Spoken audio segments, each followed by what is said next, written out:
Bonjour à tous. Pour introduire cette vidéo sur l'ADN, je vais tout d'abord commencer par décrypter ce sigle.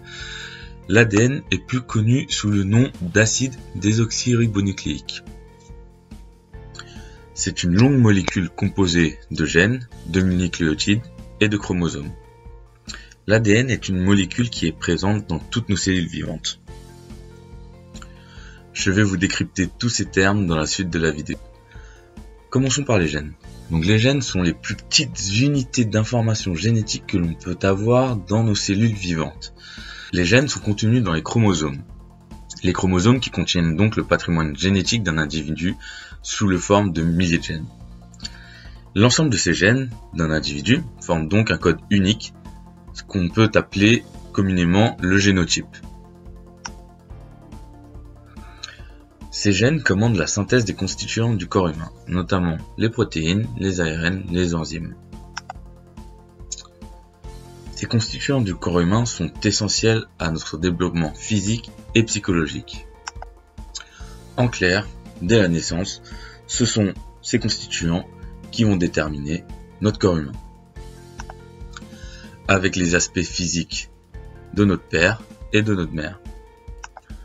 Ce qu'il faut retenir après ça, c'est que l'ADN n'est pas composé que de gènes, mais il est composé aussi de répétitions de nucléotides qui est constitué de 4 bases différentes de bases azotées, l'adénine, la guanine, la thymine et la cytosine. Les bases azotées sont notées chimiquement A, G, T et C. Les nucléotides ne sont pas composés que de bases azotées, mais aussi de sucre et de groupements phosphates. Ce sont des unités de construction des acides nucléiques. Sur le schéma présenté de la structure du nucléotide, on peut voir la base azotée, le sucre et le groupement phosphate qui sont liés par des liaisons covalentes. Autour des chromosomes. Donc les chromosomes sont donc principalement la source des gènes. C'est dans les chromosomes que l'on va avoir les gènes. Ce sont donc les chromosomes qui renferment les gènes. Ici sur le schéma, nous pouvons voir qu'un chromosome regroupe donc des enchaînements de nucléotides, des gènes composés de bases azotées principalement. Ici on peut voir donc les bases azotées A, T, G, C. Et donc ces chromosomes sont présents chez notre père et chez notre mère. Ce sont donc ces chromosomes que l'on va hériter de nos parents.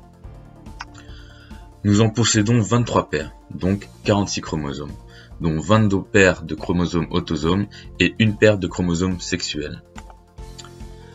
Qu'est-ce qu'on appelle dans notre jargon le code génétique? Donc le code génétique, c'est tout d'abord le plan détaillé de notre organisme. Ce plan est donc composé de notre ADN, l'ADN qui lui-même est composé des chromosomes plus des gènes, et, comme je vous l'ai dit précédemment, de 4 éléments complémentaires composés principalement de bases azotées, l'adénine, la guanine, la thymine et la cytosine. C'est ce code génétique qui vous définit personnellement, en tant qu'individu. Mais ce code génétique peut être amené à être modifié au fur et à mesure de notre vie, en fonction de notre environnement. Ce code génétique est l'ensemble des règles permettant de traduire les informations contenues dans le génome des cellules vivantes afin de synthétiser les protéines. Au sens large, il établit la correspondance entre le génotype et le phénotype d'un organisme. Il est différent selon la race, le type d'espèce, et est propre à chacun de nous. Ce qu'il faut savoir, c'est que notre environnement a une influence sur notre génome. Pour exemple, avec des patrimoines génétiques identiques, deux jumeaux peuvent évoluer différemment en fonction de leur environnement respectif. Les individus et par voie de conséquence leurs gènes sont en effet soumis à de nombreux facteurs environnementaux. Ces facteurs peuvent être l'alimentation, les maladies, les médicaments, le stress, le lieu, l'hygiène de vie, qui peuvent modifier autant leurs cellules que leur ADN. Qu'est-ce qu'on appelle la mutation génétique?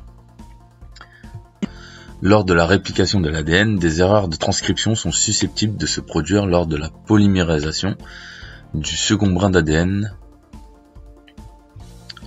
Ces erreurs sont appelées mutations, qui peuvent avoir des conséquences sur le phénotype d'un être vivant, notamment si elles surviennent dans les régions codantes d'un gène. À cause de ces mutations, nous pouvons avoir dès la naissance des séquelles physiques ou encore des séquelles mentales. Mais au contraire, il peut y avoir des mutations dites positives. Ce sont des mutations qui peuvent favoriser par exemple notre organisme. Par exemple, avoir une condition de stress environnemental mieux que la forme sauvage ou encore de se multiplier plus rapidement. Pour conclure cette vidéo, l'ADN est donc une source d'informations génétiques que l'on peut lire et décrypter. Le code génétique que contient l'ADN est comparable à un livre où l'on peut découvrir ses origines les plus lointaines. Ses rôles sont principalement donc de détenir l'information génétique propre à son espèce, pouvoir se reproduire avec le moins d'erreurs possible, pouvoir se modifier et pouvoir être traduit en caractéristiques physiques. Chacune de ces propriétés fondamentales de la vie découle de la structure de l'ADN. Pour finir, sur une note d'histoire, c'est en 1953 que James Watson a découvert la structure de la double hélice de l'ADN.